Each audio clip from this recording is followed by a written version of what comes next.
Hello friend, कैसे हैं आप सभी। और आज के इस लेक्चर में हम क्लास 12th का गणित के सभी फॉर्मूले के बारे में डिस्कस करेंगे, जो कि परीक्षा की दृष्टि से काफ़ी महत्वपूर्ण हैं। और हर साल कहीं ना कहीं स्टूडेंट्स को ये हमारे नोट्स कहीं ना कहीं उन्हें एक सुलभता और उन्हें एक बहुत बड़ा क्राइटेरिया प्रदान करते हैं, काफ़ी हेल्प करने में बोर्ड एग्जामिनेशन में, उनके मार्क्स को काफ़ी गेन करने में।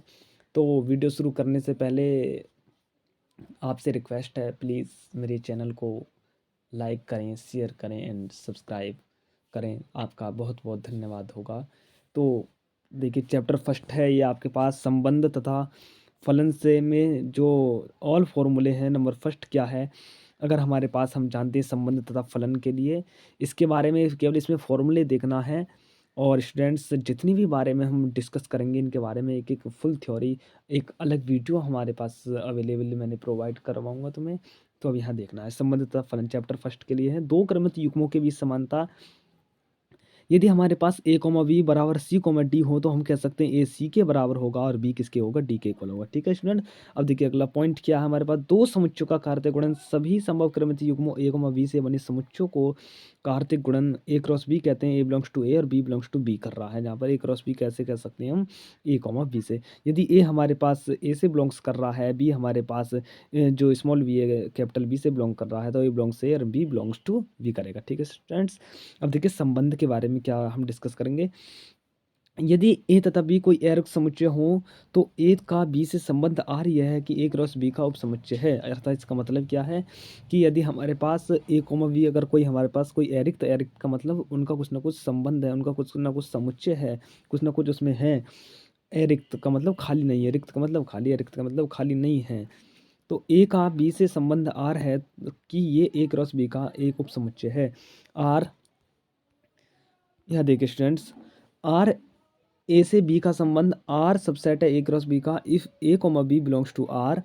अतः हम कह सकते हैं ए का बी से संबंध, ए बी से संबंधित है, इसे ए आर बिलोंग्स बी, अर्थात ए में ए और बी में कुछ ना कुछ रिलेशन है, तो इसे ए आर बी कहेंगे। आर का मतलब रिलेशन।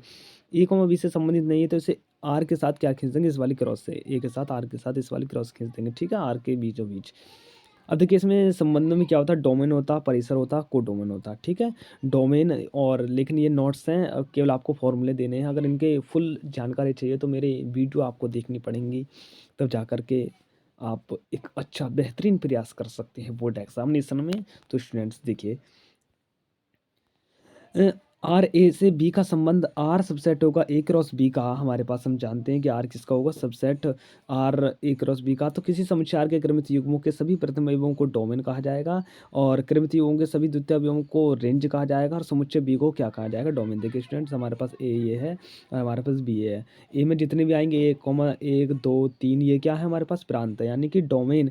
और एक दो तीन चार, ये कितना आ गया हमारे पास, सह परिसर। लेकिन अगर इनका संबंध एक का एक से, दो का दो से, तीन का तीन से, अगर चार खाली बच रहा है तो चार को क्या लिया जाएगा इसमें, परिसर में, परिसर में। ठीक है, नहीं नहीं, परिसर रेंज, हाँ, समुच्चय परिसर रेंज कहते हैं कि किसी समुच्चय आर के क्रमित युग्मों के सभी द्वितीय अवयवों को क्या कहते हैं, परिसर। ये क्या है, इसके परिसर। याद रखना, जिन जिन से संबंध है वो क्या है, इसके कोडोमेन यानी कि सहप्रांत। जैसे एक का संबंध एक से है, दो का दो से, तीन का तीन से, लेकिन चार नहीं है। हम कह सकते हैं सहप्रांत बी में कितने हो गए, एक दो तीन, लेकिन हमारे पास प्रांत कितने हो गए, एक दो तीन, और सहप्रांत भी एक दो तीन। लेकिन परिसर का मतलब कितनी उसकी रेंज है, तो परिसर में चारों अवयव आ जाएंगे, याद रखना है। ठीक है। दोबारा देखिए, किसी समुच्चय आर के क्रमित युग्मों के सभी प्रथम अवयवों को समुच्चय डोमेन कहते हैं।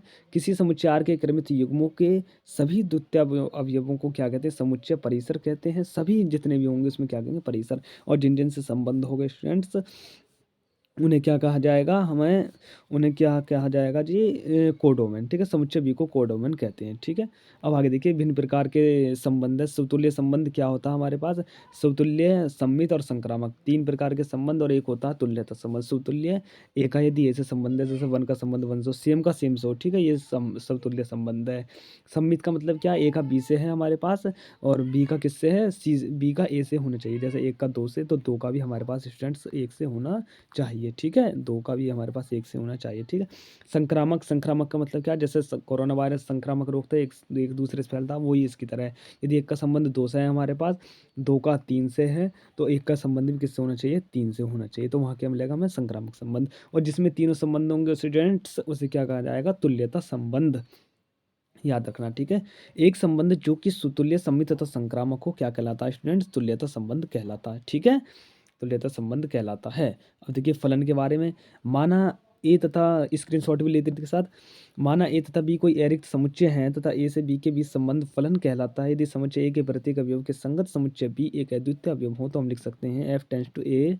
एफ इस प्रकार है कि ए टेंस टू बी। वास्तविक फलन एक फलन F tends to A B वास्तविक फलन कहलाएगा यदि ए तथा बी दोनों ही आर के क्या हों? उपसमुच्चय हों। वास्तविक फलन कब कहलाता है? जब ए तथा बी क्या हों? आर के उपसमुच्चय हों, ठीक है? याद रखना है। और अब प्रतिचित्रण के प्रकार, मैपिंग के प्रकार, ठीक है? ये देखो अंतर्छिपी, बिल्कुल बहुत ईजी भाषा में। देखो अंतर्छिपी का मतलब क्या है? सब्सक्राइब भी करते रहिए माय यूट्यूब चैनल, ठीक है? ये देखिए अंतर्छेपी का मतलब क्या है? यदि समुच्चय y में कम से कम एक अवयव ऐसा हो जो समुच्चय x के किसी भी अवयव का प्रतिबिंब ना हो। अंतर्छेपी, अंतर्छेपी का मतलब क्या है? एक छुटा हुआ होना चाहिए, किसमें? y में। अंतर्छेपी प्रतिचित्रण, देखो 2 छुट रहा है तो क्या होगा? अंतर्छेपी। आच्छादक का मतलब क्या है? यदि एफ मैपिंग ऐसा हो कि y का प्रतिबिंब के अवयव x के कम से कम एक अवयव का f का प्रतिबिंब होता है, इसमें एक भी छोटा नहीं होना चाहिए। देखो y पूरे की मैपिंग है, यहाँ y2 इसकी मैपिंग है, उस वाले ऊपर वाले की तरह नहीं है। ऊपर वाले में 2 छूट रहा था जैसे यहाँ, लेकिन इसमें क्या सभी इसके मैपिंग है, ठीक है? इसकी प्रतिबिंब है इसके। एक एक की प्रतिचित्रण का मतलब क्या है? एक एक की प्रतिचित्रण, नाम से पता पड़ रही है, एक एक की प्रतिचित्रण। एक एक की प्रतिचित्रण क्या होता है? देखो स्टूडेंट्स, यदि प्रतिचित्रण f इस प्रकार एक्स कॉमा वाई ऐसा हो कि संबंध x1 इक्वल टू x2 अर्थात एक का एक से है, बी का 2 से है, सी का 3 से है, अर्थात सभी का अलग अलग है स्टूडेंट्स। तो ये क्या होगा? एक एक ही, यानी एक का एक से, यानी कि स्वयं अलग से। एक एक का मतलब क्या? सबका, हर एक का अलग अलग है, प्रत्येक का अलग अलग, ठीक है? ये बहु एक ही के नाम से पता पड़ रही है, बहुत सारों का एक हो, जिसमें भी जैसे यहाँ पर दो एक और दो के क्या? बहुत सारों का एक, 2 का और 1 का क्या हमारे पास? वाई है, ठीक है? कुछ ना एक मिलना चाहिए, तो बहु एक एक प्रतिचित्रण याद रखना है। एक एक की अंतर्क्षेपी का मतलब क्या? ये देखो, एक स्वयं देखो, हर एक अवयव एलिमेंट प्रतिबिंब है, लेकिन अंतर्क्षेपी का मतलब क्या? कुछ ना कुछ छूटा होना चाहिए। जैसे क्या छूट रहा? 4, 4 की कोई प्री इमेज नहीं है, इसकी प्री इमेज नॉट एक्सिस्ट कर रही है, तो ये क्या? अंतर्क्षेपी प्रतिचित्रण 1 इंटू या इंसेक्ट मैपिंग कह सकते हैं स्टूडेंट्स, ठीक है? अब देखो एक एक ही आच्छादक का मतलब क्या? नाम से पता पड़ी है, ये हर एक एलिमेंट का अवयव, हर एक एलिमेंट जो उसका इमेज है वो उसमें होगी, यानी कि उसका प्रतिबिंब होगा।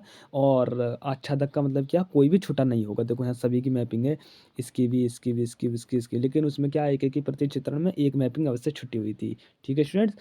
इसके बाद देखो बहु एक की अंतर्क्षेपी प्रतिचित्रण का मतलब क्या? बहु एक ही अंतर्क्षेपी, बहुत सारों का एक, लेकिन एक ना एक छुटा होना चाहिए। जैसे x1 का, x2, x3 इनका क्या है? एक है, और ठीक है यहाँ मिल लिए, लेकिन y3 छुट रहा है। बहुत सारों का एक भी मिल रहा है, लेकिन एक छुट रहा है, तो ये क्या? बहु एक की अंतर्क्षेपी।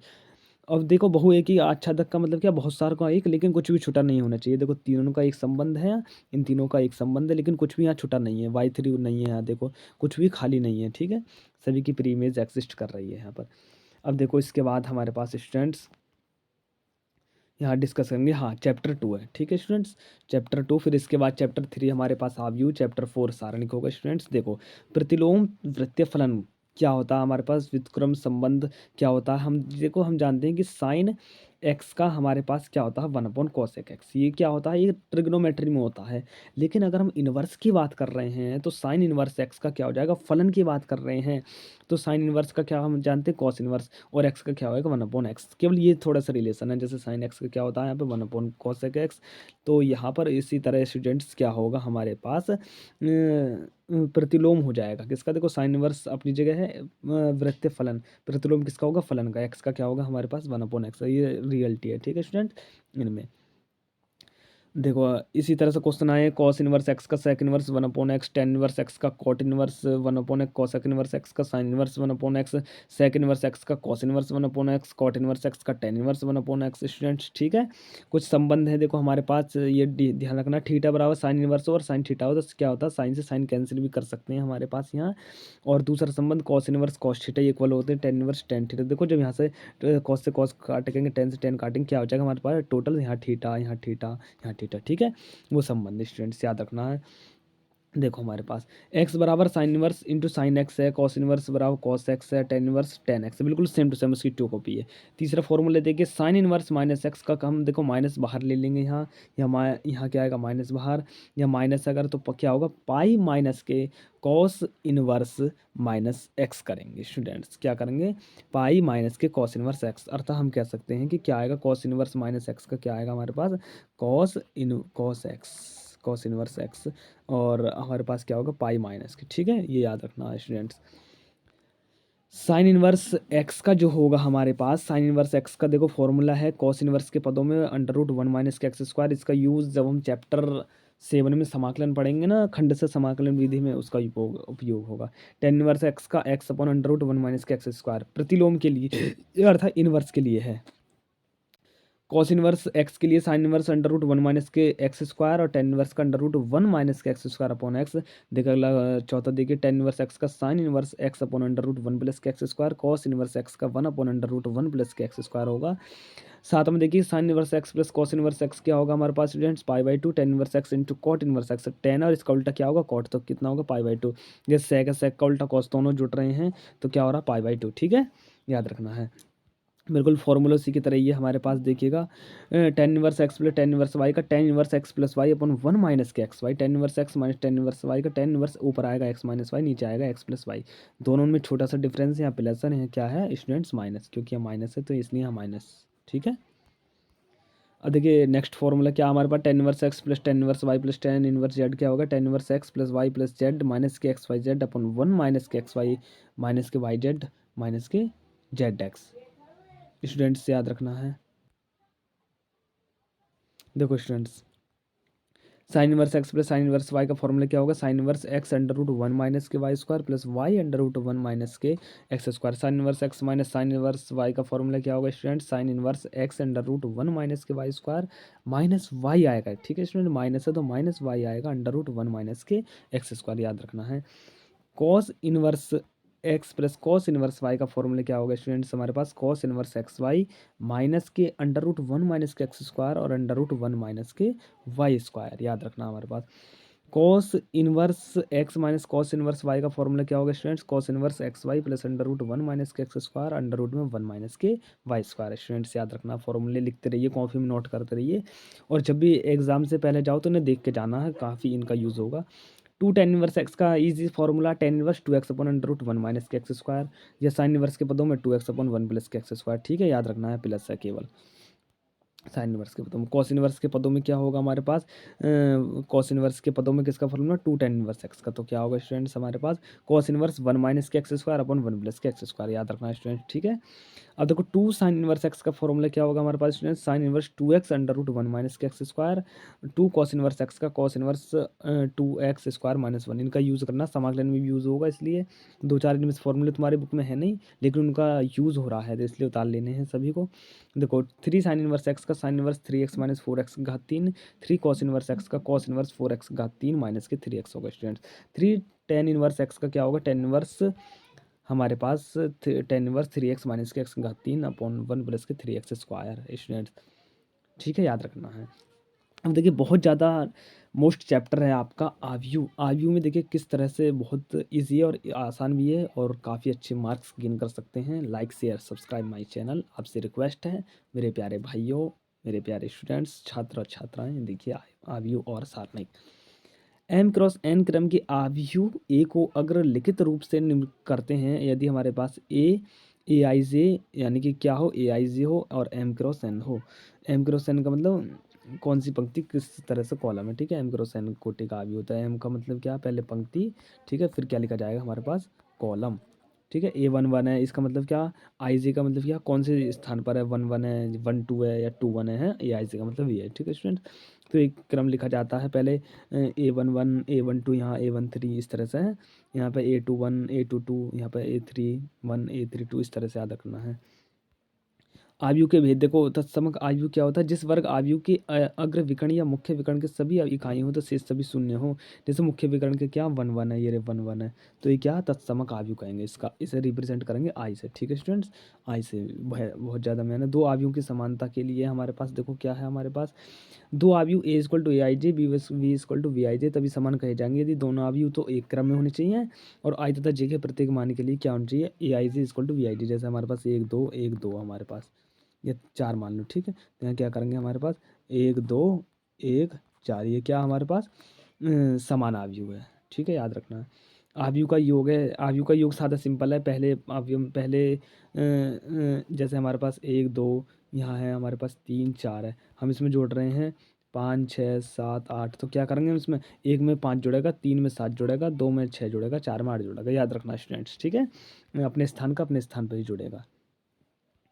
अब देखो आयु का अंतर क्या, आयु का अंतर है, दो आयु ये तभी एक ही क्रम में होता है, एम बिल्कुल उसकी तरह ही सेम टू सेम, अपने स्थान का अपने स्थान से ही घटेगा। ठीक है, अब देखो स्टूडेंट्स, सम्मित आयु क्या है हमारे पास, बहुत ज़्यादा मैंने सम्मित आयु के लिए क्या करते हैं, हमारे पास सम्मित आयु एक वर्ग आयु इक्वल टू ए आई जे में ए डैश इक्वल टू ए तथा ए i J equal to a i जे हो, अर्थात ए डैश बराबर ए के आना चाहिए, तो ए को क्या कहेंगे, सम्मित आयु। ए डैश क्या है, इसका परिवर्त रूप अभी बताएंगे तुम्हें। ठीक है, विषम आयु में क्या होना चाहिए हमारे पास, ए वर्ग आयु में ए डैश इक्वल टू माइनस ए आना चाहिए, विषमित में माइनस के आना चाहिए। ठीक है, सम्मित और विषमित आयु के योगफल के रूप में भी रिप्रेजेंट करना चाहिए।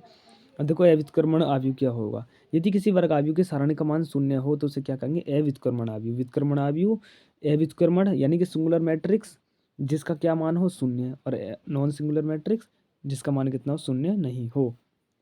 सहखंडज आपको निकालने आने चाहिए। सहखंडज का उपयोग किसी भी सारणिक का या किसी भी आयु का व्युत्क्रम ज्ञात करने में किया जाता है। A equal to a i जे एक एन क्रॉस एन क्रम का एक वर्ग आयु है एवं ए के सह गुणनखंड आयु ए आई जे, जहाँ ए आई जे ए में ए आई जे का सह गुणनखंड है, तो सह गुणनखंड आयु के परिवर्त आयु को ए का सहखंड आयु कहते हैं। जैसे A11 A12 A21, तो ये क्या होगा हमारे नीचे देखो, तो सह गुणनखंड आयु जो होंगे हमारे पास क्या होगा, एडजॉइंट ए आई जे का डैश। ठीक है, फॉर्मूला इसका निकालने की विधि आसान है, आपको देखना केवल। ठीक है, A11 A21, ये क्या बदल गए, क्रम बदल गए। ठीक है स्टूडेंट्स, जो पंक्ति थी वो किस में आ गई, यहाँ पर जो कॉलम थे वो पंक्ति में आ गई, पंक्ति वाली किस में चले जाएंगे, कॉलम में बाद में जा करके। ठीक है, जब फॉर्मूला कर जब क्वेश्चन करवाएंगे जब आपको और ध्यान देना है। व्युत्क्रम आयु के लिए फॉर्मूला देख लेना, डायरेक्टली क्या होता है, एक चीज़ तो याद रखनी है, इनवर्स ए हो और उसका व्युत्क्रम अगर उसमें हो, इनवर्स का मतलब उसका व्युत्क्रम अगर उसमें हो तो क्या निकालेंगे, आई होता है हमारे पास। तो ए इनवर्स के लिए फॉर्मूला क्या निकालते हैं हम, ए इनवर्स जो निकलेगा एडजॉइंट ए अपन ए का परिमाण, ए का परिमाण आप पर निकालना आना चाहिए। ठीक है, बिल्कुल। आयु का परिवर्त रूप क्या है हमारे पास, आयु का परिवर्त रूप, आयु के परिवर्त रूप को देखना है, A equal to i j m cross n transpose A dash, और A dash is the matrix A dash equal to v i j n cross n. आयु का परिवर्त क्या है, ए को किस रिप्रेजेंट, आयु ए का परिवर्त रूप ए डैश से रिप्रेजेंट करेंगे। हमें क्या पंक्तियों को कॉलम में बनाना है और कॉलम को क्या चेंज करना है स्टूडेंट्स, पंक्तियों में, पंक्तियों को कॉलम में, कॉलम को पंक्तियों में। जैसे केमिस्ट्री में रिवर्सिबल प्रोसेस नहीं होती, बिल्कुल उसी तरह सेम टू सेम है। अब देखो आगे, अद्वितीय हल कब कब होगा हमारे पास, स्टूडेंट्स याद रखना है, X equal to A inverse बराबर वी के हो। ठीक है, अद्वितीय हल होगा स्टूडेंट्स, कोई हल नहीं के लिए इक्वल टू जीरो होगा, अनंत हल या कोई हल नहीं के लिए ए का परिमाण क्या होगा, जीरो होगा। ठीक है, याद रखना। आप देखो इसके बाद है हाँ सारणिक, बहुत ज़्यादा मैंने किस तरह से हम चेंज करते हैं सारणिक, सामान्य रूप में तृतीय क्रम का सारणिक है, A1 A2 A3 B1 B2 B3 C1 C2 C3, ये हमारे पास देखो। उपसारणिक और सहखंड किसी सारणी के किसी अवयव का उपसारणी के लघुटक एक सारणी है जो मूल सारणी में पंक्ति स्तंभ को छोड़ने से प्राप्त होता है, जिसमें अवयव होता है, यानी कि एक पंक्ति एक उपसारणी क्या सारणिक से निकला हुआ रूप है। ठीक है, जैसे खंड का सहखंड होता है ऐसे सारणिक का उपसारणिक। ठीक है स्टूडेंट्स, देखें सारणी का विस्तार कैसे करेंगे? यहाँ पर जो हम निकालने की बात करते हैं, सारणी का विस्तार निकालने कैसे निकालेंगे? जिस तरह परिणाम निकाला जाता है ना, परिणाम निकालना ए मोड, तो वो ये सारणी का विस्तार। अगर हमारे पास कोई सारणी इस तरह से दी हो, A11 A1 A2 A3 B1 B2 B3 C1 C2 C3, तो क्या करेंगे? A1 हमने यहाँ लिया, A1 हमने क्या करा, A1 यहाँ लिया हमने, क्या कर दी इसकी, ये वाली पंक्ति ढकी हमने और ये वाला कॉलम ढका, क्या कर दिया हमने, क्रॉस मल्टीप्लाई।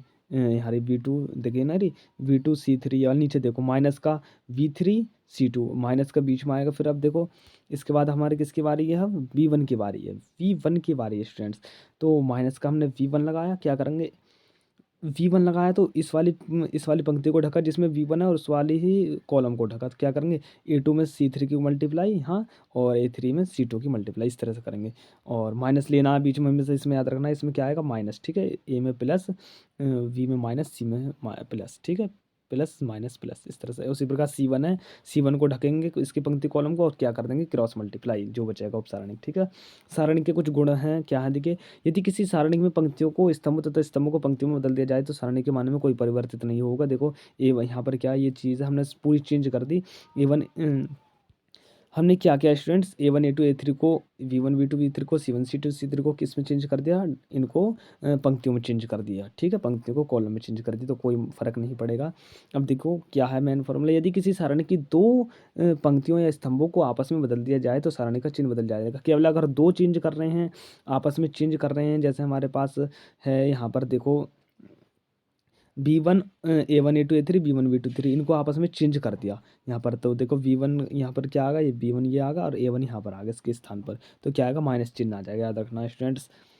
यदि किसी सारणी की कोई दो पंक्तियां स्तंभ समान हो तो उसका मान क्या होगा, समान शून्य होएगा। दो पंक्तियां कॉलम कैसे मिल जाए हमारे पास, समान मिल जाए। यदि किसी सारणी की कोई दो पंक्ति स्तंभ कैसे हो हमारे पास स्टूडेंट्स, समान हो, तो क्या होगा स्टूडेंट्स, उसका मान कैसा होएगा हमारे पास, शून्य होगा। जैसे यहाँ देखो ये A1 V1 C1 है, A1 V1 C1 है, पंक्तियों में जो कॉलम है तो शून्य होगा अगर दो समान है। चौथा देखो क्या है, यदि किसी सारणी की किसी पंक्ति या स्तंभ के प्रत्येक अवयव को किसी संख्या से गुणा किया जाए तो सारणी के मान में उतने से ही गुणा हो जाती है। जैसे हमने के इस कॉलम में K1 से गुणा करी तो इसका मान कितना होगा, K गुना होगा, ठीक है। यदि किसी सारणी की किसी पंक्ति या स्तंभ के प्रत्येक अवयव को दो अवयवों का योग व्यक्त करने तो सारणी को उसी क्रम के दो योगफल के रूप में व्यक्त किया जा सकता है। जैसे A1 A2 A3 में अल्फा बीटा गामा जुड़ रहे हैं तो सबको अलग अलग लिख सकते हैं। जैसे A1 A2 A3 B1 B2 B3 C1 C2 C3, फिर देखो अल्फा को लिख दिया, फिर alpha beta gamma V1 V2 V3 C1 C2 C3, students याद रखना है। एफ क्वेश्चन देखिएगा, एफ जो इसका गुणा है, यदि किसी सारणी के किसी पंक्ति स्तंभ के अवयवों को किसी संख्या से गुणा करके दूसरे पंक्ति स्तंभ के संगत अवयव में जोड़ा या घटा दिया जाए तो सारणी का मान वही रहता है, ठीक है स्टूडेंट्स। सिंपल सा ये तो ठीक है, इसका यूज़ बिल्कुल पीछे आ चुका है, पीछे की तरह ही होगा ये तो। अब देखो हमारे पास है सीमा तथा सततता, कैसे हम रिप्रेजेंट करेंगे सीमा और सततता। देखो क्या होती है स्टूडेंट्स, देखो कुछ में सीमा सततता के लिए क्या है, हमें पहले तो RHL को दिखाना पड़ेगा। फिर अगर हमारे पास LHL के इक्वल आता है और बराबर किसके आता है, तीनों FX के आता है, तो उसे क्या कहेंगे, संतत है। अगर ऐसा नहीं है तो असंतत। और इस RHL को कैसे निकालते हैं, हम लिमिट लेंगे इसकी, जिस पॉइंट पर दी होगी x टेंस टू, और FX जो होगा क्या करेंगे, FX में जो x की जगह अगर हमारे पास 2 है तो 2 रखेंगे, 3 है 3 रखेंगे, 0 है तो 0 रखेंगे। अगर तीनों इक्वल आती हैं तो RHL LHL और FX आती है तो क्या होगा, संतत। देखो कुछ मेन फॉर्मूले हैं हमारे पास। लिमिट, अगर कहीं ऐसी सिचुएशन आ रही हो कि limit x tends to 0 sine X upon X हो, ऊपर साइन एक्स हो, नीचे एक्स हो, तो उसका मान हमेशा 1 होगा। कहीं ऐसी सिचुएशन आ रही हो limit x tends to 0 cos X हो, और 0 पर होनी चाहिए, लिमिट 0 पर, ऐसा नहीं है 2 पर हो, नहीं 0 होनी चाहिए, ठीक है। 0 पर होगी स्टूडेंट्स तो उसकी वैल्यू 1 होगी। Limit x tends to 0 tan x upon X होगी तो 1 होगी। Limit x tends to 0 sine inverse x upon X होगी तो भी 1 होगी। Limit x tends to 0 1 plus के एक्स की पावर 1 बाई एक्स है तो e होगी। Limit x tends to infinity 1 plus 1 upon x की पावर एक्स कर सकते हैं स्टूडेंट, ठीक है, याद रखना है यहाँ पर। उसी प्रकार limit x tends to 0 log a 1 plus x upon x log a upon e log limit x tends to 0 x log 1 plus x upon x equal to 1 होगी, याद रखना है। देखो चौथा क्या, limit x tends to zero a की power x minus one upon x log a होगा। Limit x tends to zero a की power x minus one upon x log e होगा।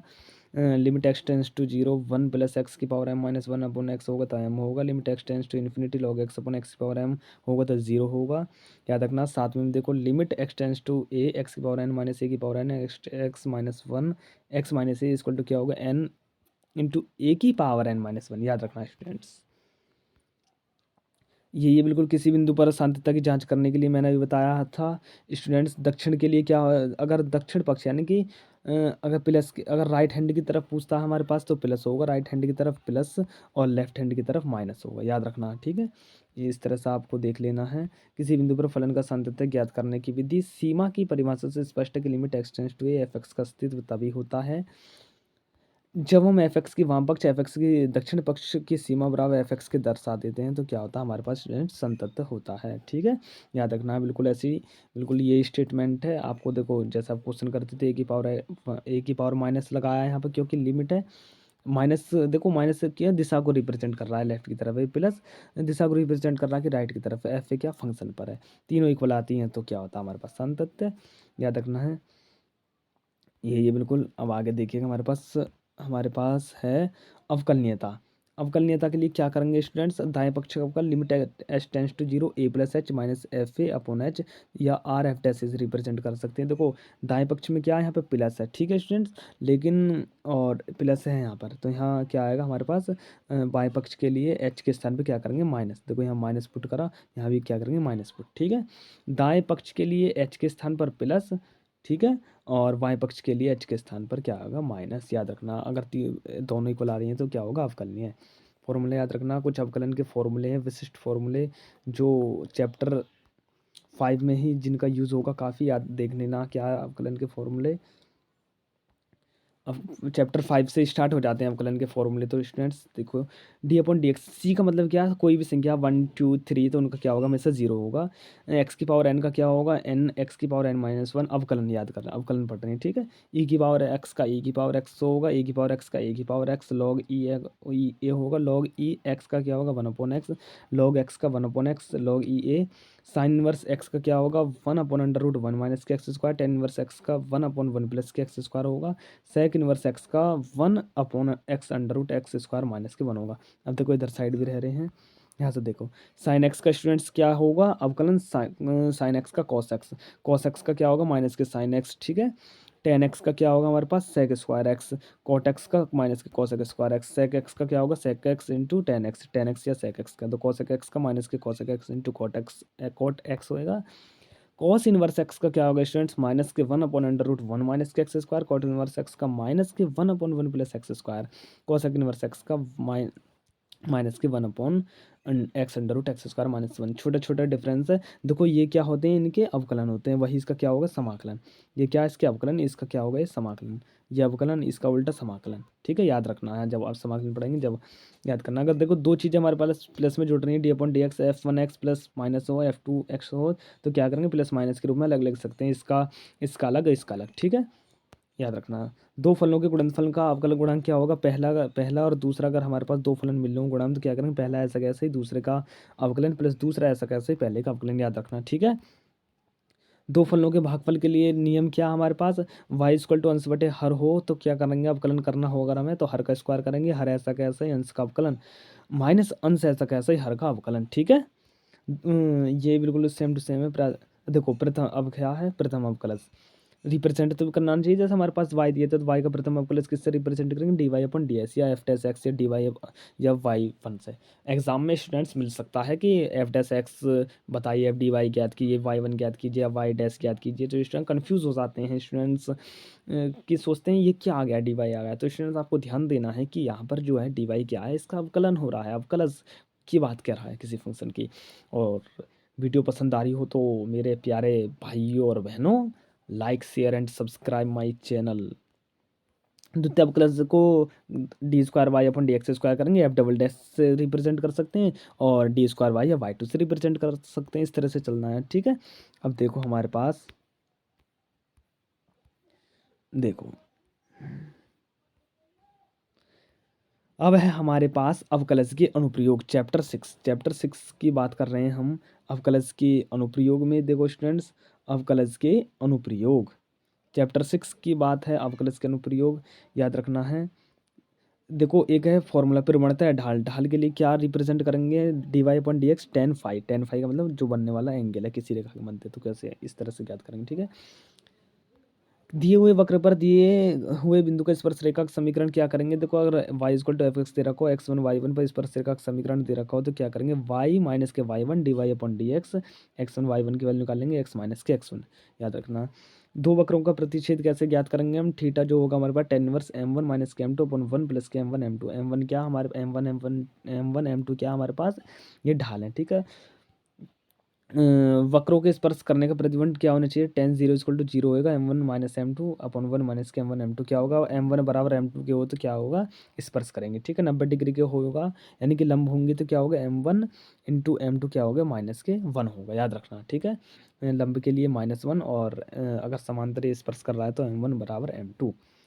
अभिलंब और उसका समीकरण क्या होगा स्टूडेंट्स, हमें याद रखना है। y = fx के बिंदु P पर अभिलंब का समीकरण dy/dx। x1 × y1 तो क्या होगा, y1 × y1 - y - y1 + x - के x1। याद रखना, ठीक है स्टूडेंट्स। माइनस में पहुंच जाएंगे केवल। देखो स्पर्श रेखा एक्स अक्ष के समांतर होगी तो dy/dx 0 होगा। स्पर्श रेखा एक्स अक्ष के लंबवत होगी तो भी डी तो क्या होगा, dx/dy 0 होगा। इसका उल्टा है, यहाँ dy/dx है, यहाँ क्या है, dx/dy 0 होगा। याद रखना है। एक दिष्ट फलन कब होगा, उसमें दिखाना है कि निरंतर वर्धमान और ह्रासमान कब होएगा। वर्धमान या क्या होगा हमारे पास, ह्रासमान। तो कई बुकों में इसको एक दिष्ट फलन भी कहते हैं, जैसे एनसीईआरटी की बुक में मैंने कहीं पढ़ा एक दिष्ट फलन, तो उसको देखना। बढ़ता हुआ फलन कब होएगा, यानी कि वर्तमान, बढ़ता हुआ वर्त, इसलिए शॉर्ट भाषा में लिखा है कि वर्तमान कैसे करेंगे। एक फलन f(x) a, में बढ़ता हुआ फलन कहलाएगा यदि x1 क्या हो, छोटा हो x2 से। x2 क्या है यहाँ पे बड़ा है, तो fx1 और उनके fx और fx2 की मान निकालने, दोनों fx2 भी बढ़ा रहा हो। देखो x2 बड़ा है, अगर fx2 भी बढ़ा रहा है तो क्या होगा, बढ़ता हुआ फलन। यहाँ घटता हुआ फलन क्या होगा, देखो यदि हमारे पास x2 बड़ा है लेकिन fx1 यहाँ बढ़ा रहा है तो क्या होगा, घटता हुआ फलन। उच्चिष्ट और निम्निष्ट ज्ञात करने की विधि देखो किस तरह से उच्चिष्ट और निम्निष्ट ज्ञात करेंगे, बहुत ज़्यादा मोस्ट है ये। उच्चिष्ट और निम्निष्ट ज्ञात करने की विधि देखो, y = fx का उच्चिष्ट तथा निम्निष्ट ज्ञात करने की विधि क्या करनी है। y हमारे पास है, fx का क्या करना, y का पहले क्या करेंगे, एक बार अवकलन करेंगे, dy/dx आएगा, उसको क्या रखेंगे 0। क्या करेंगे, x के विभिन्न मान आएंगे a1 a2 a3, फिर क्या करेंगे उसका दोबारा अवकलन करेंगे। दूसरी बार अवकलन करने पर x के उसमें क्या रखेंगे, d² y/dx² ज्ञात करके a1 a2 a3 आदि के d² y/dx² का मान ज्ञात करना है। फिर क्या करना है, देखो स्टूडेंट्स, उस पर मान ज्ञात करेंगे तो क्या आएगा, x के किसी मान के लिए d² y/dx² का मान यदि प्लस है तो क्या होगा, निम्निष्ट। याद रखना, प्लस है तो निम्निष्ट, माइनस है तो क्या होगा स्टूडेंट्स, उच्चिष्ट। याद रखना है। अब देखो हमारे पास है समाकलन, बहुत ज़्यादा मोस्ट फॉर्मूले समाकलन। x⁴n का क्या होगा, x⁴n + 1/n+1। समाकलन अवकलन का जस्ट उल्टा है। देखो sin x का माइनस के cos x, 1/x का log x, cos x का sin x, e⁴x का e⁴x। सब का समाकलन और अवकलन दोनों e⁴x के क्या होंगे, सेम होंगे स्टूडेंट्स, याद रखना, ठीक है। देखो हमारे पास sec² x का tan x, e⁴x का e⁴x अपन log e होगा, cos x² का माइनस के cot x, इंटीग्रेशन इसका रिप्रेजेंट क्या, समाकलन कह दो। 1/√1 - के x² dx का साइन इनवर्स x प्लस सी भी लेते चलना है वैसे इसमें, ठीक है। प्लस सी का मतलब क्या होता है, कोई भी कांस्टेंट। यहाँ देखो students, sec x × tan x का sec x, 1/1 + x² का tan inverse x, cos x × cot x का माइनस के cosec x। याद रखना है। 1/x √x² - 1 dx का क्या होगा, sec इनवर्स x होगा, इंटीग्रेशन tan x का माइनस के log cosec x होगा, cot x का होगा log sin x। यहाँ देखो स्टूडेंट्स, cosec x का क्या होगा, log tan 1/2x या log cosec x माइनस के cot x। sec x के स्टूडेंट्स से याद रखो log sec x + tan x, ठीक है। यहाँ देखो फलनों के योगफल तथा अंतर के बिल्कुल इस तरह से ही है। अगर हमारे पास दो चीज़ दे रखी हो, f1 f2 प्लस है माइनस में हो, तो सबका क्या करेंगे, अलग अलग कर देंगे, ठीक है। लेकिन गुणा में ऐसा नहीं होगा। गुणा के लिए एक विधि है कि खंड से समाकलन से याद रखना, लेकिन विशेष फॉर्मूले यहाँ देखो, पहले विशेष समाकलन 1 upon integration d x upon x square plus a square क्या होगा 1 upon a tan inverse x upon a integration under root a square minus x square क्या होगा sine inverse x upon a integration 1 upon x under root x square minus के square d x का क्या होगा 1 upon a sec inverse a integration d x upon under root x square plus a square का क्या होगा students log x plus under root x square plus a integration d x upon x square minus a square क्या होगा log x plus x square minus के a square. यहाँ देखो plus है तो यहाँ प्लस और यहाँ माइनस है तो स्टूडेंट्स क्या होगा यहाँ पे माइनस याद रखना है। खंडित समाकलन की एक विधि है देखो क्या करेंगे अगर दो फलन हमारे पास गुणा में हो और उनके क्या किया जाए हमसे समाकलन पूछा जाए तो क्या करेंगे पहला फलन ऐसा कैसा ही दूसरे का समाकलन माइनस पूरे का समाकलन ये रहा कोष्टक लग रहा है पूरे का समाकलन पहले का अवकलन इंटू दूसरे क्या करेंगे स्टूडेंट्स हम समाकलन इंटू डीएक्स इस तरह से विधि करनी है। और कई सारे फॉर्मूले आते हैं देखो आईलेट अगर हमारे पास है आईलेट से चुनेंगे पहला दूसरा किसे मानेंगे आई का मतलब क्या मानेंगे स्टूडेंट्स इनवर्स इनवर्स ठीक है और इनवर्स का मतलब sine sine inverse cos inverse sine inverse है cos inverse cot inverse L का मतलब लॉग वाले फलन लॉग वाले ठीक है स्टूडेंट यहाँ पे देखो और ए का मतलब अलजेब्रा अलजेब्रा का मतलब a b c x y z ये क्या अलजेब्रा ठीक है थीटा कहीं कहीं आता है तो क्या माना जाएगा अलजेब्रा। टी का मतलब क्या ट्रिग्नोमेट्री जैसा साइन है साइन एक्स है साइन थीटा हो है ना कॉस कॉस एक्स हो ये क्या टेन एक्स हो इस तरह से टेन थीटा या टेन एक्स हो तो क्या है ट्रिग्नोमेट्री। ई का मतलब क्या एक्सपोनेंशियल फंक्शन है जैसे ई की पावर एक्स हो तो याद रखना ठीक है कहीं ना कहीं इनका यूज हो विशिष्ट प्रकार के समाकलन है स्टूडेंट्स यहाँ देख लेना पहले कहीं कहीं इसका वैसे यूज़ हो ई की power x sine v x का ई की power x a square plus b square a sine v x minus v cos v x a की power x cos v x का ई की power a square plus b square v sine v x plus a cos v x याद रखना।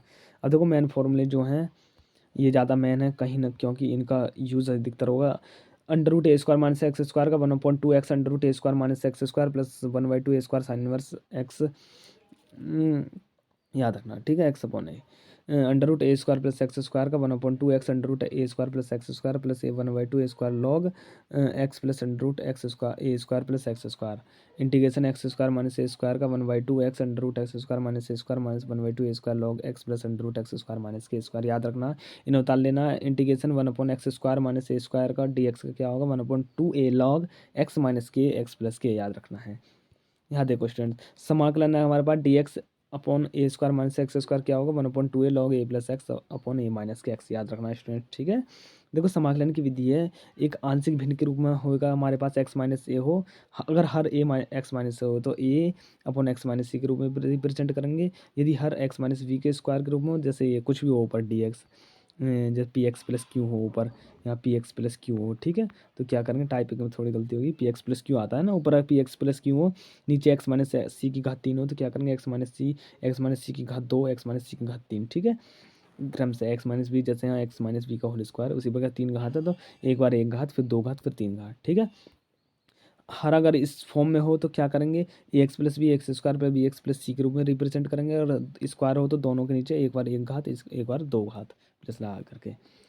समाकलन को याद रखना हमेशा समाकलन करते समय अगर दोनों ऊपर नीचे क्या हो सेम घात हो या ऊपर अधिक घात हो तो क्या करते हैं स्टूडेंट्स भाग करना है ऊपर कैसी हो यदि अंश में यदि घात कैसी हो ज़्यादा हो नीचे वाली से ज़्यादा हो या क्या हो कहीं कहीं बराबर हो ठीक है तो क्या करना है स्टूडेंट्स भाग देना है ठीक है। अब देखो निश्चित समाकलन के सरल प्रयोग हैं इसका समतलीय वक्रों के अंतर्गत क्षेत्रफल वक्र y equal to f x x अक्ष और एक्स अक्ष एक्स बराबर ए वाई एक्स बराबर वी कोटियों द्वारा घिरे क्षेत्र का जो क्षेत्रफल होगा हमारे पास यहाँ देखो क्षेत्रफल ये घिर रहा है इनसे ठीक है तो क्या करेंगे ए से बी तक जा रहा है एफ एक्स डी एक्स क्षेत्रफल क्या होगा a b d c students याद रखना है ठीक है ए बी डी सी होगा हमारे पास याद रखना है और नोट्स बनाते रहिए काफ़ी अच्छा होगा आप नोट्स बनाएंगे तो एग्ज़ाम में कहीं ना कहीं आपकी हेल्प करेंगे। अब देखो a comma b f x d x का संपूर्ण क्षेत्रफल क्या होगा एक्स बराबर ए एक्स बराबर बी सीमाओं के अंदर बनता है ठीक है याद रखना। देखो दो वक्रों से घिरा क्षेत्र का क्षेत्रफल क्या होगा दो वक्रों से घिरा तो पहले क्षेत्रफल A C D V P A का लेंगे A C D V P A का क्षेत्रफल फिर क्या लेंगे A C D V Q A का क्षेत्रफल पहले हमने इतने का लेंगे क्षेत्रफल फिर क्या लेंगे पूरे का है पूरे में से इतने का घटा देंगे तो क्या होगा हमारे पास स्टूडेंट्स में दो वक्रों से घिरे क्षेत्र का क्षेत्रफल आएगा। यार देखो दोबारा देखो, हमारे पास पहले क्या निकाला हमने स्टूडेंट्स, ये क्षेत्रफल निकाला पूरा, ठीक है। फिर दूसरे टर्म में हमने क्या निकाला स्टूडेंट्स, फिर हमने निकाला यहाँ से ये वाला इतना क्षेत्रफल। क्या करेंगे, हरे वाले में से लाल वाला घटा देंगे तो क्या होगा, यानी कि पूरे में से इतना घटा देंगे जितना हमारे पास है ए सी डी वी क्यू का ए का क्षेत्रफल, तो बचे क्षेत्रफल आ जाएगा हमारे पास। ठीक है स्टूडेंट्स, अब देखो जी आगे अवकल समीकरण है, बहुत ज़्यादा मेन चैप्टर अवकल समीकरण। अवकल समीकरणों का हल, किसी भी अवकल समीकरण का हल चरों के बीच एक ऐसा संबंध है, चर का मतलब एक्स वाई जेड, जो दिए समीकरण को संतुष्ट करें। D y upon d x f x है तो integration d y upon d x अगर हम करते हैं तो क्या आएगा, integration f x d x. ठीक है, क्वेश्चन आपको करवाए जाएंगे जब ध्यान देना। प्रकार 2, d y upon d x f x del phi, जो अर्थ है ऐसे चर जिनमें चर को पृथक किया जा सकता है। एफ एक्स डी एक्स कर दिया हमने, क्या कर दिया, एफ एक्स डी एक्स, और डेल फाई डी वाई कर दिया हमने। तब इसको जाके करेंगे, सॉल्व करेंगे। तृतीय प्रकार देखिए क्या, d square y upon d x square f x होता है, d upon d x d y upon d x के रूप में लिख सकते हैं। अगर इस तरह से है कहीं हमारे पास तो एफ एक्स आएगा। D y upon d x f dash x plus c one है तो integration d y upon d x integration f dash x plus c one d x बराबर सी टू, तो y equal to f double dash x plus c one x plus c two. याद रखना समघात का मतलब क्या, ऊपर नीचे क्या हो, समघात समान घात हो। याद रखना हल करने के नियम क्या क्या है स्टूडेंट्स, इनके हल करने के नियम, समघात सबकल समीकरण d y upon d x f x y g x y हो तो y equal to v x रखना है स्टूडेंट्स हमें, तब जा करके इसको सॉल्व करना। ठीक है, इसका मेथड है, इसे उतार लीजिएगा। रेखीय समीकरण क्या होगा हमारे पास, d y upon d x plus p y equal to q हो, पी और क्यू एक्स का क्या हो, फलन हो। तो कैसा हम इसका करेंगे हम समाकलन, वाई इक्वल टू ई की पावर अवकल समीकरण का यूज में देखो, वाई ई की power integration P D x करा हमने बराबर इंटीग्रेशन क्यू ई की power P D x d x, दोनों बात कैसी हैं, इक्वल है।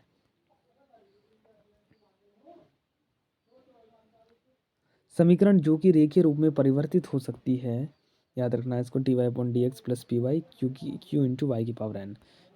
ठीक है, अब देखो सदिश बीजगणित, तुम्हारा चैप्टर 10 है ये, सदिश बीजगणित में देखो किस तरह से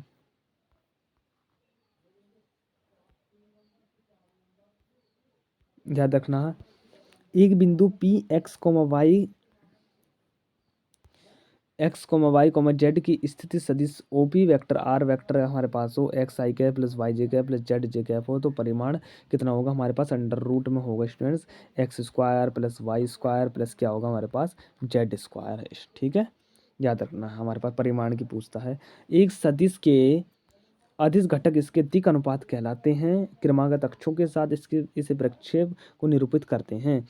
एक सदिश का परिमाण आर, दिक् अनुपात ए बी सी हो, दिक् कोसन एल एम एन हो, तो निम्नलिखित रूप से संबंध है, एल बराबर ए अपॉन आर, एम बराबर बी अपॉन आर, एन बराबर सी अपॉन आर होगा।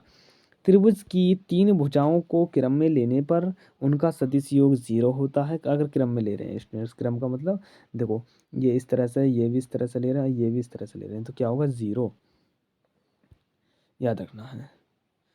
दो सह आदिम सदिशों का योग एक ऐसे समांतर चतुर्भुज के विकर्ण से प्राप्त होता है जिसकी संलग्न भुजाएं दिए हुए सदिश हैं। एक सदिश का अदिश लैम्डा से गुणन इसके परिमाण को लैम्डा के गुणज में परिवर्तित कर देता है और लैम्डा का मान धनात्मक ऋणात्मक होने के अनुसार इसकी दिशा को समान अथवा विपरीत रखता है। द्वितीय सदिश ए वेक्टर के लिए सदिश क्या होगा, एक एफ जो होगा हमारे पास ए वेक्टर अपॉन ए का परिमाण होगा, सदिश के लिए सदिश होगा। ठीक है, हमारे पास देखो ये क्या है, अंत अगर विभाजन कर रहा है तो n a n a plus m b upon m plus n होगा, अगर बाह्य कर रहा है तो माइनस आ जाएगा दोनों जगह। ठीक है, अब देखो मेन फॉर्मूला क्या है हमारे पास, यदि ए कोमा बी हमारे पास बीच का कोण कैसा हो, उनके पास थीटा हो, तो उनका अदिश गुणनफल, अदिश के लिए डॉट और सदिश के लिए क्रॉस लगाना है, के रूप में प्राप्त होता है। ए डॉट बी दिया हो तो सदिशों ए और बी के बीच का कोण देखो, अदिश है तो कॉस आएगा, सदिश है तो साइन आएगा, और अदिश है तो डॉट आएगा, सदिश है तो क्या आएगा, क्रॉस आएगा, याद रखना है। तो कॉस थीटा जो होगा हमारे पास ए डॉट बी, देखो डॉट है तो कॉस आया, ए का परिमाण और बी का परिमाण होगा स्टूडेंट्स। यदि दो सदिश ए और बी के बीच का कोण थीटा हो तो उनका सदिश गुणनफल a cross b, a b sine theta n cap n, n एक ऐसा मात्रक सदिश है जो निर्देशांक पद्धति को निर्मित करते हैं। ठीक है, देखो हमारे पास ए डॉट बी किस तरह से निकाला जाता है। ए डॉट बी तो सादा सिंपल है, ठीक है स्टूडेंट्स। ए1 में v1 की मल्टीप्लाई करो, ए2 में v2 की और ए3 में v3 की। लेकिन अगर हमारे पास डॉट निकालना है तो ये तो ईजी है, लेकिन क्रॉस कैसे निकालेंगे। क्रॉस के लिए ए क्रॉस बी लिखेंगे, आई जे कैप लिखा, आई के नीचे उसके फंक्शन, जे के नीचे v1 v2, के नीचे c1 c2 जो मान दे रखें, ठीक है। तब इसकी जाके क्या करेंगे, पर इस तरह से मल्टीप्लाई हो गया, हमें पता है इसकी मल्टीप्लाई। आई कैप बिल्कुल उसकी तरह जैसे सारणी के में करते आए, आई यहाँ लिया, फिर इसमें आई यहाँ लिया, v1 में c1 इसकी मल्टीप्लाई यहाँ करी, माइनस के जे यहाँ लिया, ठीक है स्टूडेंट। जे यहाँ लिया तो हमने क्या करा, फिर ये इस तरह से इसकी मल्टीप्लाई करी, फिर प्लस के यहाँ पे इसकी क्रॉस मल्टीप्लाई करी, के इसके कॉलम को ढक के फॉर्मूला उतार लेना, ठीक है। जब करवाए जाएंगे आपको ध्यान देना, फॉर्मूला उतारो और इनको बार बार रिवाइज करना है। एक कंप्लीट वीडियो मैं इस पर बनाऊंगा कि हर एक चैप्टर में से एक एग्जाम्पल, एक हर एक चैप्टर में से एक फॉर्मूला और उसके जैसा क्वेश्चन बिल्कुल आप कर सकते हैं। एक रेखा की दिक् कोसाइन रेखाओं द्वारा निर्देशांकों की धन दिशा के साथ बनाए गए कोणों की कोसाइन होती है।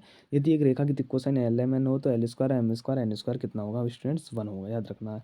दिक् कोसाइन के लिए क्या करेंगे स्टूडेंट्स, हम x2 minus x1 upon P Q को मिलाने वाली रेखा की अगर दिक् कोसाइन पूछता है तो y2 minus y1 upon P Q, z2 minus z1 upon P Q याद रखना है आपको।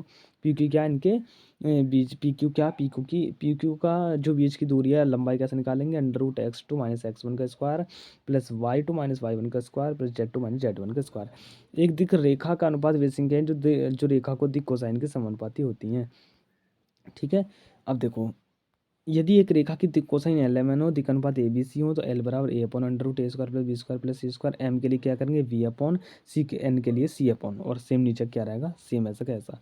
विषमतलीय रेखाएं अंतरिक्ष की वे रेखाएं जो न तो समांतर है न ही प्रतिच्छेदी क्या कहलाती हैं, विभिन्न तलों में होती हैं, विषमतलीय रेखाएं कहलाती हैं। विषम तलों के मध्य देखो हम कैसे कोण बनाएंगे, याद रखना फॉर्मूला, मेन चीज़ जो फॉर्मूला हमारे पास है कॉस्ट जो है, देखो यहाँ देखो पहले L1 M1 N1 L2 M2 N2 दिक् कोसाइन वाली दो रेखाओं के बीच क्या हो हमारे पास स्टूडेंट्स, कोण कैसा हो, न्यून कोण थीटा हो, तब cos theta L1 L2 plus M1 M2 plus N1 N2 होगा, ठीक है।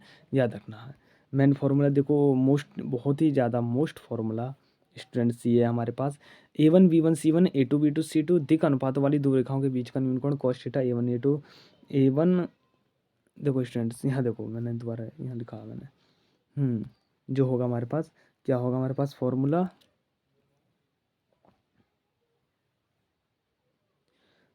कॉस थीटा जो होगा A1 A2 plus B1 B2 plus C1 C2 under root A1 का स्क्वायर प्लस B1 का स्क्वायर प्लस C1 का स्क्वायर अंडर रूट A2 का square plus B2 का स्क्वायर प्लस C2 का स्क्वायर। बहुत ज़्यादा फॉर्मूला, बहुत ज़्यादा मेन फॉर्मूला स्टूडेंट्स, इसको उतार लेना है, ठीक है।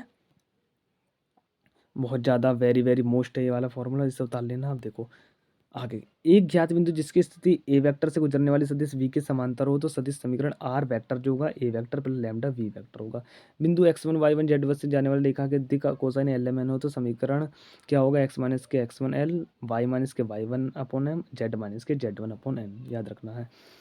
दो बिंदुओं जिनके स्थिति सदिश ए वेक्टर तथा वी वेक्टर से जाने वाली रेखा के समीकरण का सदिश आर वेक्टर जो होगा a one plus lambda v vector minus a vector होगा, याद रखना है। देखो दो बिंदुओं x1 y1 z1 x2 y2 z2 से जाने वाली रेखा का कार्तीय समीकरण, बहुत ज़्यादा मैन फॉर्मूला कार्तीय समीकरण के लिए, x minus x1 upon x2 minus x1 equal to y minus y1 upon y2 minus y1 बराबर z माइनस के z1 अपॉन z2 माइनस के z1, याद रखना है। यदि दो रेखाओं r vector a one plus lambda b one, r vector a two plus lambda b two के बीच का कोण थीटा हो तो कॉस थीटा क्या होगा, v one into v two upon v one का परिमाण और वी टू का क्या होगा हमारे पास स्टूडेंट्स, परिमाण। याद रखना बहुत बहुत ज़्यादा मेन फॉर्मूला आपको याद करना है, ठीक है, ये वाला जिस पर मैंने व्रत खींचा है। ये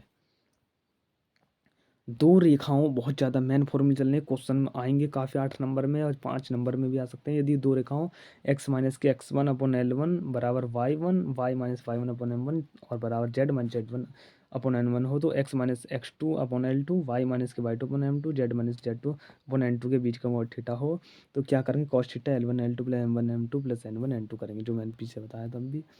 दो विषमतलीय रेखाओं के बीच न्यूनतम दूरी वह रेखाखंड है जो दोनों रेखाओं पर लंब है। दो रेखाओं r vector a one plus lambda v one, r two a two plus mu v two के बीच का न्यूनतम दूरी V1 cross V2 into A2 minus A1 upon V1 cross V2 होगा। ठीक है, याद रखना है। अब देखो, दो रेखाओं x माइनस के x1 अपॉन A1 बराबर y माइनस के y1 अपॉन V1 बराबर z minus Z1 upon C1 और x माइनस के x2 अपॉन A2 बराबर y माइनस के y2 upon V2 z minus के Z2 अपॉन C2 के बीच की न्यूनतम दूरी आपको याद रखनी है x2 minus x1 y2 minus y1 z2 minus z1 होगा a1 v1 c1 a2 v2 c2 upon under root v1 c1 minus v2 c1 का square plus c1 a2 minus c2 a1 का square plus a1 b2 minus a2 v1 का whole square सब जगह याद रखना। दो समांतर रेखा r vector a1 plus lambda v r vector a2 plus mu v vector के बीच की दूरी v vector cross A2 minus A1 upon v का परिमाण होगा। ठीक है, याद रखना है। एक मेन फॉर्मूला क्या, अगर हमारे पास एक समतल जिसकी मूल बिंदु से दूरी d तथा समतल पर मूल बिंदु से अभिलंब इकाई r कैफ हो तो सदिश समीकरण r into n cap equal to कितना होगा, हमारे पास d होगा। ये फॉर्मूला उतार लेना। एक समतल जिसकी मूल बिंदु से दूरी d तथा समतल के अभिलंब की दिक् कोसाइन lmn हो का समीकरण lx plus my plus nz equal to d होगा। याद रखना है। एक बिंदु जिसका सदिश ए वेक्टर जाने वाला सदिश एन वेक्टर पर लंब समतल का समीकरण आर माइनस के A1 into n vector equal to 0 होगा। उतार लेना आपको फॉर्मूला, देखते रहना, याद भी करते रहना स्टूडेंट्स। ठीक है, याद रखना। नेक्स्ट फॉर्मूला, एक दिए हुए लंब x1 y1 z1 जाने वाला है एक दी हुई रेखा जिसके दिक् अनुपात इतने हो ए बी सी हो तो लंब समतल का समीकरण a into x minus x1 plus b y minus y1 c z1 0 होगा। तीन ऐसे रेख बिंदु x1 y1 z1 x2 y2 z2 x2 3 y3 z जाने वाले समतल का समीकरण याद रखना है x minus x1 y minus के y1 z माइनस z1। फिर क्या करेंगे, x2 minus x1 y2 minus y1 z2 minus z1 x3 minus x1 y3 minus y1 z3 minus z1 क्या होगा हमारे पास 0। फॉर्मूला बेस याद देना है, ध्यान देना है। ठीक है, ये वाला फॉर्मूला काफ़ी मेन है। तीन बिंदु जिनके सदिश a vector b vector c vector को अंतर्विष्ट करने वाले समतल का समीकरण आर माइनस के वेक्टर वी माइनस के क्रॉस सी माइनस के वेक्टर 0। एक समतल जो निर्देशांकों को a0 0 0 b 0 0 0 सी पर काटता है तो समीकरण x upon a plus y upon b plus z upon c बराबर 1 होगा। याद रखना, ये मेन फॉर्मूला, इसे भी उतार लीजिएगा। ठीक है स्टूडेंट्स, स्क्रीनशॉट भी लेते रहिएगा। और ये फॉर्मूला मेन है काफ़ी। इसका देखिए, दो तल जिनके सदिश रूप r vector into n vector बराबर d1 हो तो r vector into n two बराबर d2 हो तो इनके बीच का न्यून कोण थीटा क्या होगा, cos inverse n1 into n2 upon n1 और n2 का क्या होगा परिमाण। देखो, रेखा r vector a vector plus lambda v vector तथा तल r cap r vector into n cap बराबर टी के बीच का न्यून कोण फाई हो तो साइन फाई क्या होगा, वी एन अपॉन वी का परिमाण इंटू एन का परिमाण। याद रखना है। देखो आगे बहुत ज़्यादा मोस्ट है। x1 plus by1 plus c1z plus d1 बराबर 0 a2x plus b2y plus c2z plus d2 के बीच का न्यून कोण थीटा हो तब थीटा क्या होगा, cos inverse a1 a2 plus b1 b2 plus c1 c2 upon under root a1 का स्क्वायर b1 का स्क्वायर प्लस c2 का स्क्वायर अंडर रूट a2 का स्क्वायर प्लस b2 का स्क्वायर प्लस c2 का स्क्वायर। स्टूडेंट, इस तरह से आप क्या करेंगे, इसको करना है। ठीक है, अब आगे देखो, सदिश रूप में एक बिंदु जिसके सदिश ए वेक्टर तथा तल से r vector into n cap बराबर डी से दूरी तो डी माइनस के a vector into n cap होगा। आगे याद रखना, एक बिंदु x1 y1 z1 की तल x1 y1 z1 की जो हमारे पास स्टूडेंट्स क्या होगा, तल ax plus b y ax plus क्या करना students b y plus c z plus d बराबर 0 से दूरी x1 plus b y 1 plus c z 1 बराबर plus d upon under root a square plus b square plus c square. देखो, रैखिक programme के लिए आपको ध्यान देना है। चैप्टर क्या आ रहा है आपका, रैखिक प्रोग्राम बहुत इजी चैप्टर है। आपको जब वो कराया जाएगा तो आपको ध्यान देना है, केवल फॉर्मूला देख लेना है। एक रैखिक प्रोग्राम समस्या वह समस्या है जो अनेक चर का मतलब एक्स वाई जेड के रैखिक फलन के अधिकतम तथा न्यूनतम मान को ज्ञात करने से संबंधित फलन को उद्देश्य फलन कहते हैं। जिन प्रतिबंधों के अंतर्गत इष्टमीकरण किया हो तो उनके ही विरोध कहते हैं। विरोधों को बराबर है इस तरह से रिप्रेजेंट कर गए हैं। ठीक है, ये है। आपको जब आपको ये पढ़ाया जाएगा तो ये आपको प्रैक्टिकली है, थोड़ा बहुत बोर्ड पर कराया जाएगा। ठीक है, आपको ध्यान देना है। अब देखो, प्रायिकता क्या मेन चीज़ है हमारे पास। प्रायिकता स्टूडेंट्स, प्रायिकता एक चीज़ इसमें ध्यान रखनी है। प्रायिकता में जैसे ताश की गड्डी में कितने पत्ते, 52, 52 पत्ते होते हैं इस तरह से। एक सिक्के के लिए कितने होते हैं उसमें, एक सिक्के में एक हेड होता है, एक टेल होता है, इस तरह से आपको याद रखना है। और लेकिन प्रायिकता है। और अब देखिए यहाँ पर ताश से संबंधित काफ़ी पत्ते आते हैं, कांच की गोलियों से संबंधित कंच के जो होती है ना, कांच की गोलियां हैं, एक थैले में इतनी गोलियां रखी हैं, तो नहीं बताना कि इसकी प्रायिकता क्या होगी। लाल गेंद आने की प्रायिकता काफ़ी मुश्त है। देखो प्रायिकता, घटना ई के होने की प्रायिकता को पीई, घटना ई के न होने की प्रायिकता को पी ई बार से रिप्रेजेंट करते हैं। प्रायिकता ई पीई जो होगा एस अपॉन एस पी, अर्थात अनुकूल परिस्थितियाँ बटे कुल परिस्थितियाँ, यानी कि जो कुल परिमाण है बटे जितने परिमाण आ सकते हैं, ठीक है, कुल संभावित परिमाण।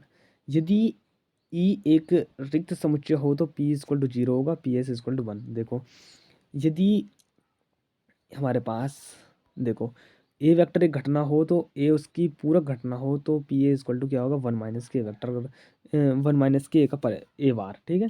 प्रायिकता के प्राथमिक गुण याद रखना है। परस्पर अपवर्ती घटनाएं, देखो क्या हमारे पास परस्पर अपवर्ती घटनाएं किसे कहेंगे हम।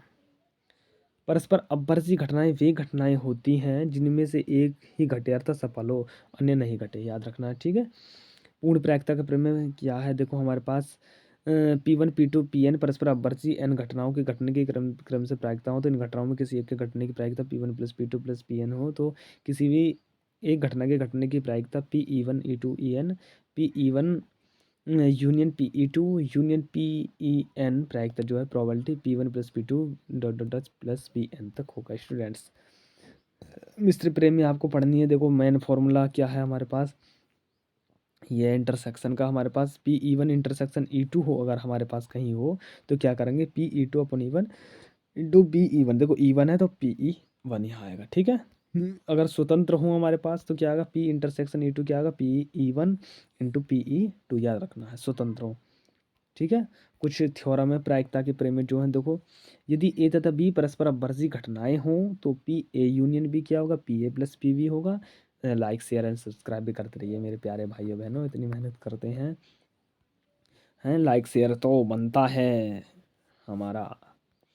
यदि ए तथा वी दो घटनाएं हों तो p a intersection b dash जो होगा पी ए माइनस के p a intersection b, p a union b क्या होगा, p a plus p b minus के पी ए इंटरसेक्शन बी। देखो यहाँ यूनियन है तो यहाँ इंटरसेक्शन याद रखना, ठीक है। इन्हें उतार लीजिएगा फॉर्मूले। पी ए तथा बी में केवल एक घटित हो तो p a intersection b dash union a dash intersection b, तो क्या होगा, p a union b minus p a intersection b, याद रखना है। पी चौथा फॉर्मूला काफ़ी मैंने, p a dash union b dash बराबर 1 माइनस के पी ए इंटरसेक्शन बी, तथा p a dash intersection b dash हो तो 1 माइनस के पी ए यूनियन बी होगा, स्टूडेंट्स याद रखना है। पी ई माइनस के एफ अगर हमारे पास कहीं है तो पी ई माइनस के पी इंटरसेक्शन एफ, याद रखना है, ठीक है। ये कुछ फॉर्मूले थे। एक बेस प्रीमियम काफ़ी मैंने, इसको और उतार लेना। बेस प्रीमियम बोर्ड एग्जामिनेशन की दृष्टि से काफ़ी ज़्यादा महत्वपूर्ण बेस प्रीमियम का हम डिस्कस करेंगे, ठीक है स्टूडेंट। बेस प्रीमियम देखो बहुत ज़्यादा मैन है बेस प्रीमियम, स्क्रीनशॉट भी ले लीजिएगा। देखो क्या है बेस प्रीमियम, क्या कहती है हमारी बेस प्रीमियम, प्यारी सी बेस प्रीमियम है। देखो यदि E1 E2 En प्रतितर समष्टि S के विभाजन का निर्माण करती हैं, अर्थात E1 E2 En अयुग्मत असंयुक्त हैं, तो E1 union E2 union En S हो तो एक शून्येतर प्राकृतिक घटना है, तो क्या होगा, P1 अपॉन ए क्या होगा हमारे पास, P1 PA अपॉन E1 और 1 से n तक जा रहा है PA अपॉन E से, ठीक है।